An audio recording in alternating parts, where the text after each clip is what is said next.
Introduction. A city unlike any other on earth. There is a city on this earth where history does not simply accumulate, it detonates, where every alley, every stone, every prayer whispered into an ancient wall carries the compressed weight of 5,000 years of human devotion, conflict, and longing. A city where three of the world's greatest religions claim the same sacred ground and have been willing to die and kill for it for 3 millennia. That city is Jerusalem, and its story is perhaps the most extraordinary story ever lived on this planet. Jerusalem sits on a rocky limestone plateau in the Judean hills of the Middle East, about 2,500 feet above sea level.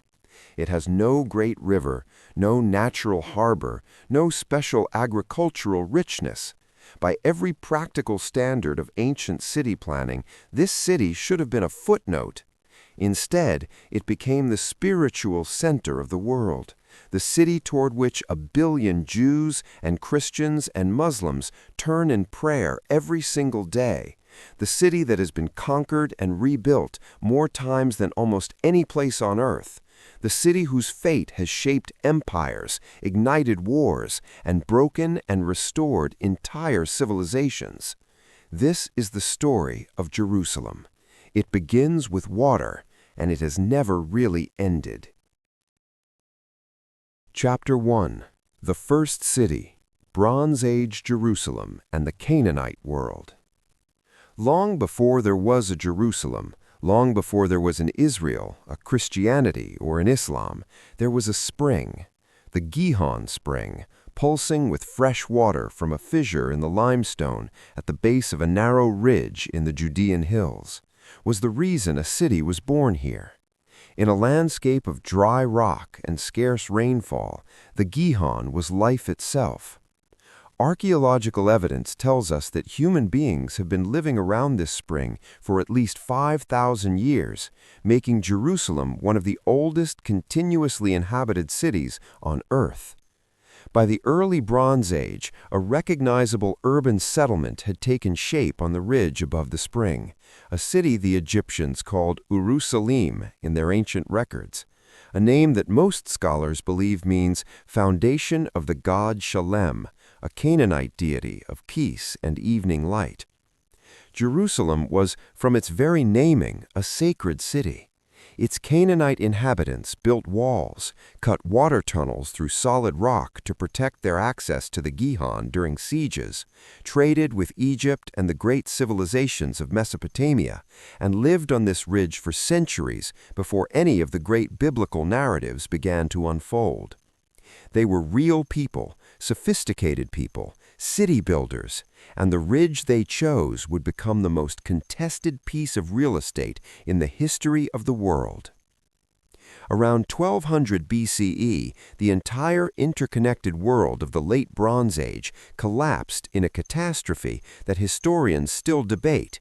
Cities burned, trade networks dissolved, empires vanished. Out of that chaos, new peoples emerged across the Levant. Among them, in the highlands of Canaan, the people who would call themselves the children of Israel began to take shape as a distinct civilization, with a distinct God and a distinct covenant relationship with that God. And when their greatest king looked around for a capital city that could serve his new united kingdom without belonging to any single tribe, his eyes fell on that ancient ridge above the Gihon Spring. Chapter 2. City of David, the king who made Jerusalem sacred. Around 1000 BCE, King David, warrior, poet, politician, and the most beloved figure in Jewish tradition, captured the Jebusite city of Jerusalem and made it his capital. The choice was brilliant. The city stood exactly on the border between the territories of Judah, his home tribe in the south, and the northern tribes whose loyalty he needed to consolidate. By establishing his capital in a city that belonged to no Israelite tribe, a city he had captured personally, David created neutral ground. Jerusalem was not Judah's city or Benjamin's city, it was David's city, and through David it belonged to all Israel. But the act that truly transformed Jerusalem, the act that made it what it has been ever since, was religious, not political. David brought the Ark of the Covenant to Jerusalem. The Ark, described in the Hebrew Bible as the gold-covered chest containing the tablets of the Ten Commandments given by God to Moses on Mount Sinai, was the most sacred object in the Israelite world, the focal point of God's presence among the people. David organized a great procession to carry it to Jerusalem, and he himself danced before it in the streets with such abandon, in simple linen robes rather than royal garments, that his own wife was ashamed of him. David didn't care. In that moment, he wasn't performing for his court, he was worshiping God, and by bringing God's ark to Jerusalem, he was making an irreversible declaration. This city, this specific ridge above this specific spring, was where heaven and earth touched. Once that declaration was made, it could never be unmade. David wanted to build a temple to house the ark permanently, a structure worthy of the God who had lifted him from shepherd to king. A prophet told him God said no. David was a man of war. His hands had shed too much blood. The temple would be built by his son. But God made David a promise in return, a promise that would echo through the next 3,000 years and give birth to one of the most consequential theological concepts in human history. God would give David a dynasty that would last forever. His son would rule after him, and from David's line, one day would come the ultimate king, the Messiah, the Anointed One, who would reign in justice and peace forever. That promise, made in Jerusalem around 1000 BCE, is still shaping world events today. Chapter 4. The Glory of Solomon, the First Temple and the City of Gold. Solomon, David's son, built the temple. He spent 7 years on it, importing cedar from Lebanon, hiring the best craftsmen in the ancient world, covering every surface in gold. The temple stood on a rocky outcropping just north of David's city, Mount Moriah, the same place where Abraham had brought his son Isaac to be sacrificed centuries before, and where God had provided a ram at the last moment. By choosing this site, Solomon was connecting his father's new capital to the deepest roots of the covenant, to the founding moment when God's demand for absolute trust and God's mercy in sparing the beloved son were demonstrated together in the same breath. At the heart of the temple was the Holy of Holies, a perfect cube of a room, completely dark, lined entirely in gold, accessible only to the high priest and only once a year, on the Day of Atonement. In that room rested the Ark of the Covenant beneath the wings of 2 great golden cherubim. It was the most sacred space in the Israelite world, the point where the human and the divine were closest, where God's presence was concentrated most intensely, where the ordinary world dissolved into the eternal. When Solomon dedicated the temple, the Hebrew Bible says a cloud of divine glory filled the sanctuary so densely that the priests could not continue their service. God had moved in. Solomon's Jerusalem was a city of extraordinary wealth and beauty. 3 times a year, the entire adult male population of Israel was commanded to make pilgrimage here for the great festivals. They came in their thousands from across the kingdom, from the Galilee in the north, the Negev in the south, the Jordan Valley in the east, singing the psalms of ascent as they climbed the hill to the temple. Jerusalem became a city of pilgrimage, commerce, and sacred power that would not see its like again until Herod rebuilt it, grander than ever, nearly 1,000 years later. But first, it would have to burn. Chapter 4. Babylon, Exile, and the Grief That Never Healed. After Solomon's death, the kingdoms split. The northern tribes formed the Kingdom of Israel. The southern tribes, centered on Jerusalem, became the Kingdom of Judah. For 3 centuries, these sibling kingdoms navigated a dangerous world between the great empires. Assyria destroyed the northern kingdom in 722 BCE, deporting its population in what became the legend of the 10 lost tribes. Jerusalem survived that catastrophe, but only barely. and the memory of it left a deep scar. The Babylonians were worse. Under the great king Nebuchadnezzar II, Babylon became the dominant power in the ancient Near East, and when the last kings of Judah made the fatal mistake of trusting Egyptian promises of protection against Babylon, the consequences were total. In 597 BCE, Nebuchadnezzar besieged Jerusalem and deported its leadership class to Babylon. When a puppet king he installed also rebelled, Nebuchadnezzar came back with his full force. The siege of 586 BCE lasted 18 months. Famine and disease ravaged the city before the walls broke. When the Babylonian soldiers poured in, they burned the temple, the cedar, the gold, the Holy of Holies, all of it, tore down the city walls, and marched the surviving population in chains to Babylon. The Ark of the Covenant was never seen again. For the Jewish people, this was the defining catastrophe of their history. The temple was gone, the city was gone, the land was gone. Everything that God had promised seemed to have been taken away. And yet, in one of the most remarkable cultural and spiritual achievements in human history, the Jewish people did not dissolve into the Babylonian world around them. In exile, they held on. They gathered their scriptures and compiled their history and preserved their identity in face of everything that was trying to erase it. The psalm that begins, "By the rivers of Babylon, there we sat down and wept when we remembered Zion," is not just poetry, it is a vow. If I forget you, Jerusalem, let my right hand forget its skill. The Jewish people never forgot Jerusalem, and Jerusalem, in ways no one fully understood yet, was not done with them. Chapter 5, Return, Maccabees, and the Fight for Jewish Identity.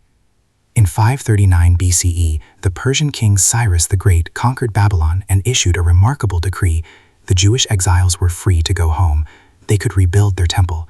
For the Jewish people, Cyrus was nothing less than a divine instrument. The Hebrew prophet Isaiah had even named him as God's anointed one a century before he was born. The return from exile was gradual and often disappointing. The city they found was in ruins. The Temple Mount was desolate, but they rebuilt. By 515 BCE, a new temple stood on the ruins of the old one, less magnificent, lacking the ark, but sacred and open and alive with the sound of the Levites singing and the priests offering sacrifice and the pilgrims coming from across the Jewish world to pray. Jerusalem under Persian rule was a modest provincial city. Under Alexander the Great, who swept through in 332 BCE without a fight, it became part of the Hellenistic world, that vast spread of Greek culture that followed Alexander's conquests and transformed everything it touched. The Greek language, the Greek architecture, the Greek philosophy, all of it arrived in Jerusalem. Most Jews found ways to participate in this wider world without abandoning their faith. But in the 2nd century BCE, under the Seleucid king Antiochus IV Epiphanes, the pressure of Hellenization became something far more dangerous than cultural influence. Antiochus banned the practice of Judaism. He banned the Sabbath, banned circumcision, banned Torahstite.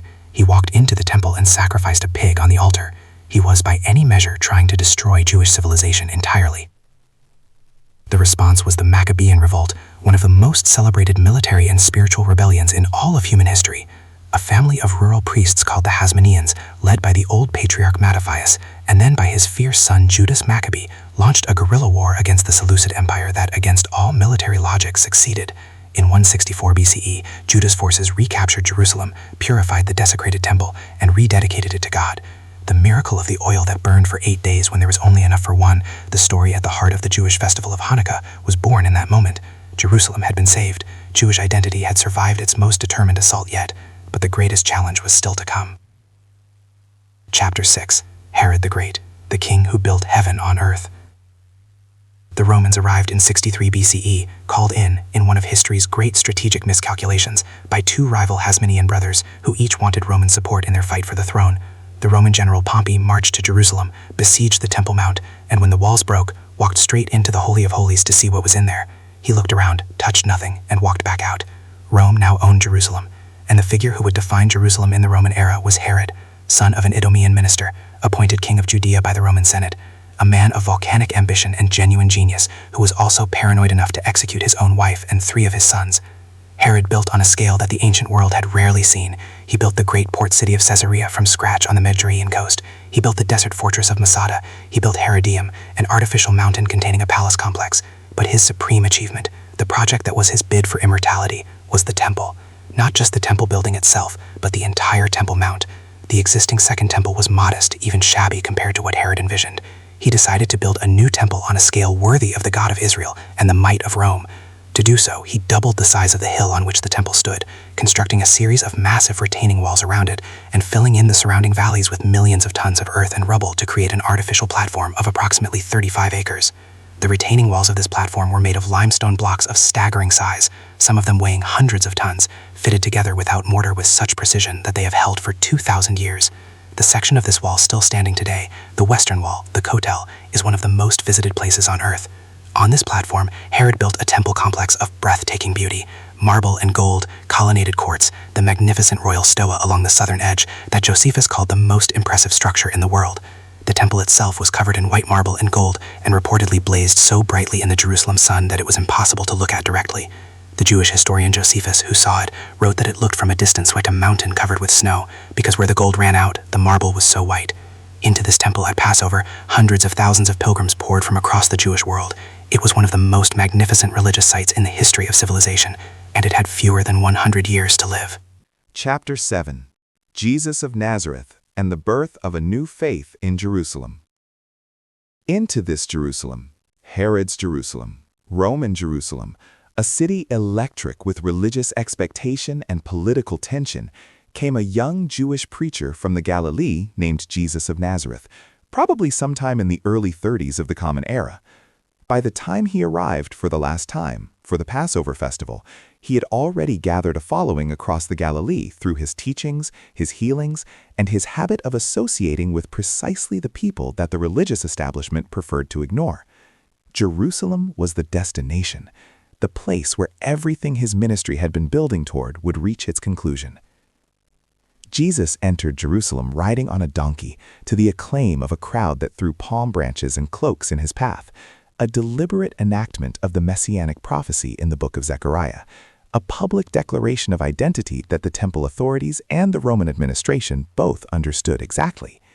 His demonstration in the temple, overturning the tables of the money changers, driving out those selling animals for sacrifice, was a prophetic act of confrontation that made his arrest inevitable.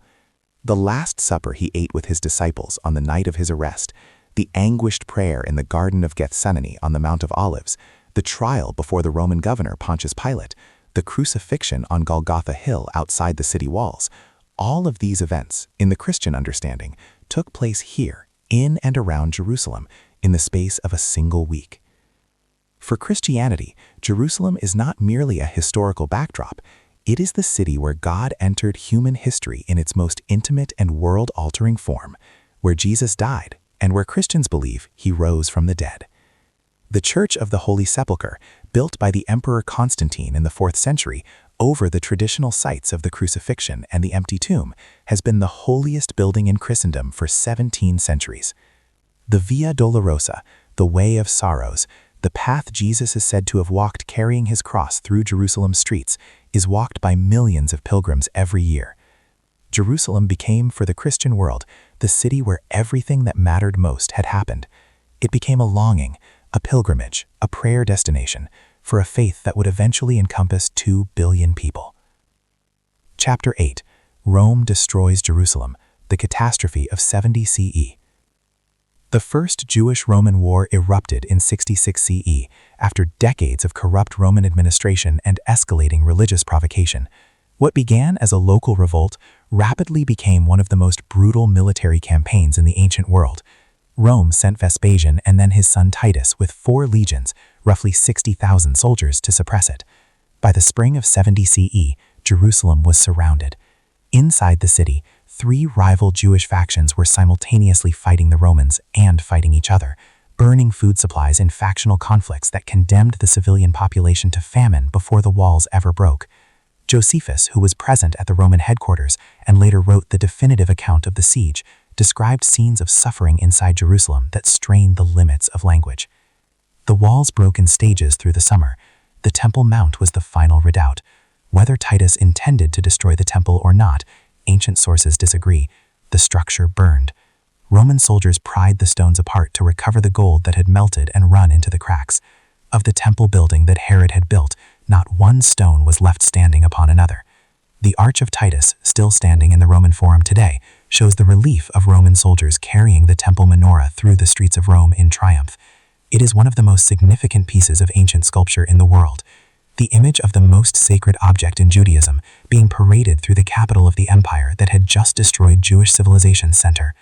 Centuries later, when the State of Israel was established, it chose the menorah, specifically the menorah as depicted on the Arch of Titus, as the symbol on its official emblem.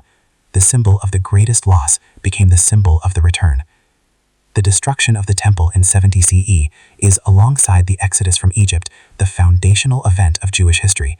It ended the temple era of Judaism, the era of priests and sacrifice and pilgrimage to a physical sacred center, and forced the creation of something new, a portable, text-centered, prayer-based Judaism that could survive anywhere in the world, in any exile, without a temple.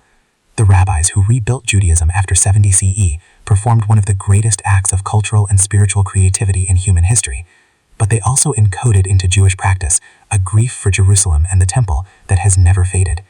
The 9th of Av, Tisha B'Av, is still observed as a fast day mourning the temple's destruction, and every Jewish prayer service to this day includes a Chapter 8. Rome destroys Jerusalem, the catastrophe of 70 CE. The First Jewish-Roman War erupted in 66 CE after decades of corrupt Roman administration and escalating religious provocation. What began as a local revolt rapidly became one of the most brutal military campaigns in the ancient world.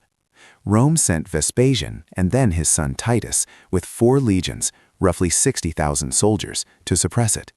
By the spring of 70 CE, Jerusalem was surrounded. Inside the city, 3 rival Jewish factions were simultaneously fighting the Romans and fighting each other, burning food supplies in factional conflicts that condemned the civilian population to famine before the walls ever broke. Josephus, who was present at the Roman headquarters and later wrote the definitive account of the siege, described scenes of suffering inside Jerusalem that strained the limits of language. The walls broke in stages through the summer. The Temple Mount was the final redoubt.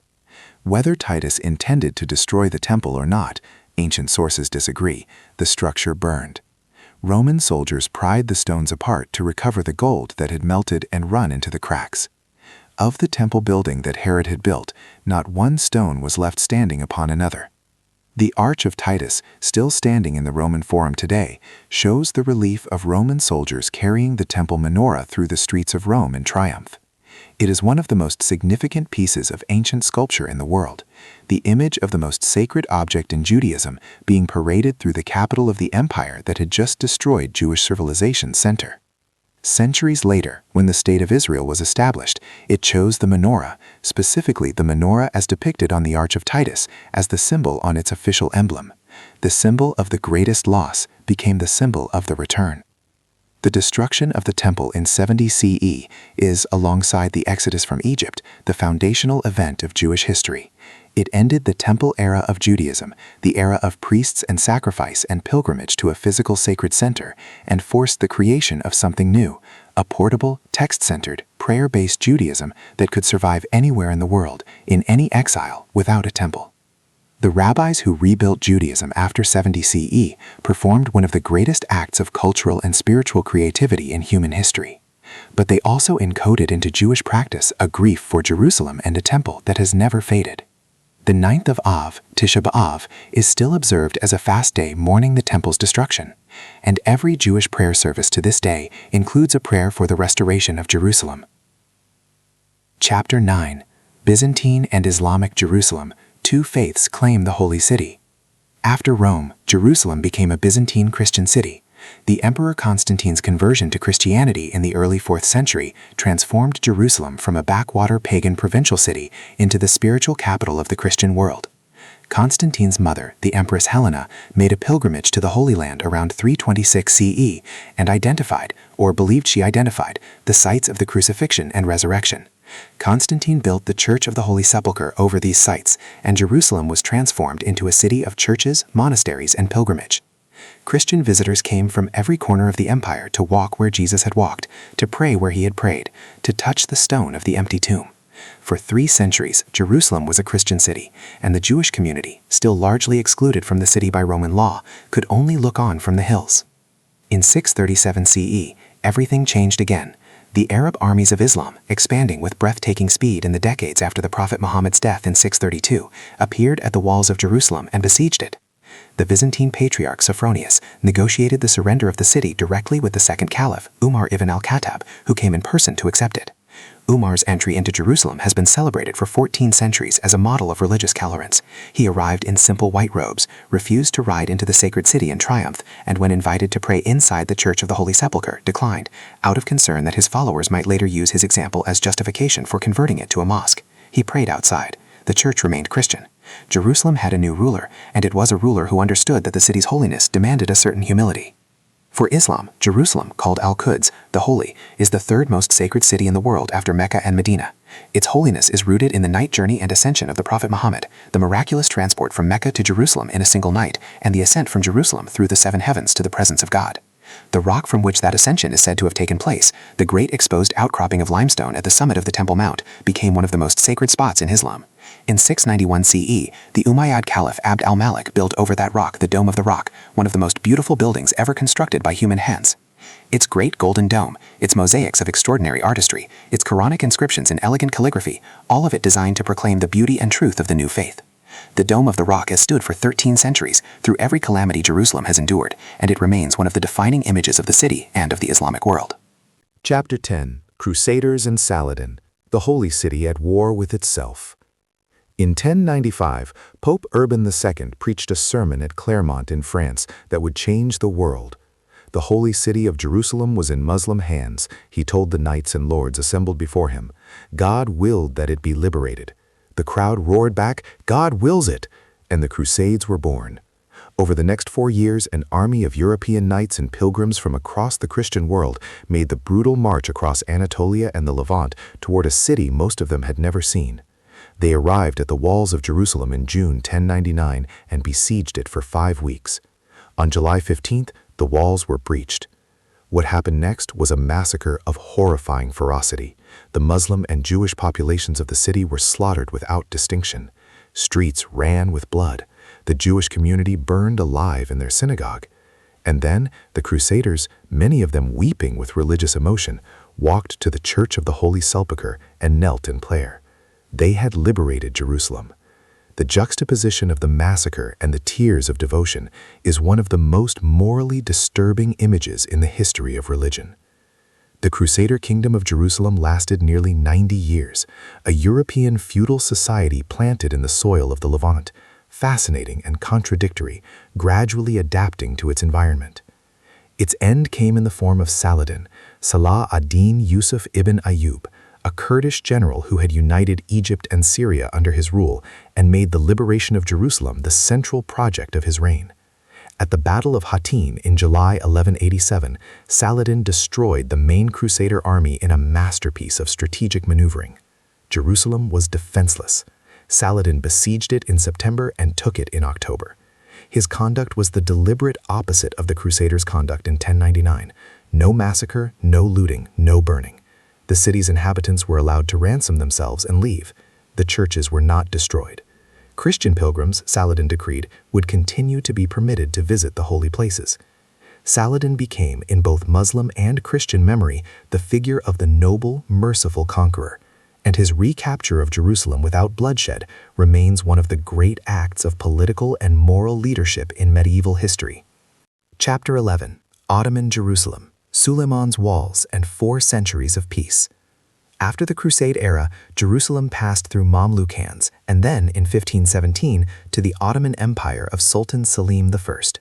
Under Selim's son, Suleiman the Magnificent, Jerusalem received the most significant investment in its infrastructure since Herod the Great.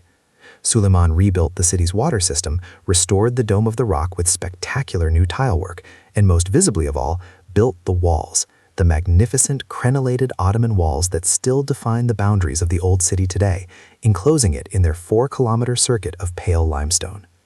These walls, completed around 1541, approaching 500 years old and still standing, are one of the great architectural achievements of the Ottoman world and one of the most beautiful city walls on earth. Under 4 centuries of Ottoman rule, Jerusalem was a provincial but deeply significant city, a mosaic of communities living in complex coexistence. Muslim Arab residents, Christian Arab communities of various denominations, Sephardic Jews whose ancestors had been expelled from Spain in 1492 and found refuge in the Ottoman Empire, Ashkenazi Jews from Eastern Europe who came for religious reasons, Armenian Christians with a community in the city dating to the 5th century, Greek Orthodox and Franciscan and Ethiopian and Coptic communities, all of them sharing the narrow streets of the Old City, each with their own quarter, their own sacred sites, their own relationship to the city's accumulated holiness. The Ottoman system of religious tolerance, imperfect and sometimes unjust, but real, allowed Jerusalem to function as a multi-faith city when single-faith domination would almost certainly have produced only more violence. The 19th century brought the tremors that would become the earthquake of the 20th century. European powers began competing for influence in the Holy Land. Jewish immigration from Europe increased dramatically, driven by the ancient religious longing for the land of Israel and by the growing crisis of anti-Semitism in Russia and Eastern Europe, which exploded in the pogroms that drove hundreds of thousands of Jews to seek new lives elsewhere. By the century's end, Theodor Herzl, a Viennese Jewish journalist galvanized by his covering of the Dreyfus Affair and its naked anti-Semitism, had founded the Zionist movement and published The Jewish State, arguing that only a Jewish nation of their own could ultimately protect the Jewish people. The stage was being set for the final act in the long history of Jerusalem's contested identity. Chapter 12: The Modern City, British Rule, 1948, and the Birth of Israel. World War I ended 4 centuries of Ottoman rule over Jerusalem. The British General Allenby entered the city on foot on December 11, 1917, dismounting from his horse as a mark of respect for the Holy City, and the Holy Land passed to British administration under a League of Nations mandate. With British control came the Balfour Declaration, a letter from the British Foreign Secretary to the leader of the British Jewish community stating that the government viewed with favor the establishment in Palestine of a national home for the Jewish people, while promising that nothing shall be done which may prejudice the civil and religious rights of existing non-Jewish communities. These two commitments, a Jewish homeland and the protection of Arab rights, would prove in the 30 years of the mandate impossible to honor simultaneously. The mandate years were a slow-motion catastrophe. Jewish immigration accelerated as the situation in Europe deteriorated. Hitler's rise to power in 1933, the Holocaust that murdered 6 million Jews, the displaced persons camps that held the survivors with nowhere to go. The Arab population of Palestine resisted what they saw as the displacement of their people from their ancestral land. Violence between the communities escalated. The British, unable to satisfy anyone and exhausted by the effort of trying, handed the problem to the newly formed United Nations in 1947. On November 29, 1947, the UN voted to partition Palestine into a Jewish state and an Arab state, with Jerusalem under international administration. The Jewish leadership accepted the plan. The Arab states rejected it. The day after the vote, war broke out across the country. Israel declared independence on May 14, 1948. Arab armies invaded the following day. The War of Independence, which Palestinians call the Nakba, the catastrophe, was fought street by street, hill by hill, neighborhood by neighborhood. When armistice lines were drawn in 1949, Jerusalem was divided. Israel controlled the western half, which it declared its capital. Jordan controlled the eastern half, including the entire Old City, the Temple Mount, the Western Wall, and the Church of the Holy Sepulchre. Jews were expelled from the Jewish quarter of the Old City.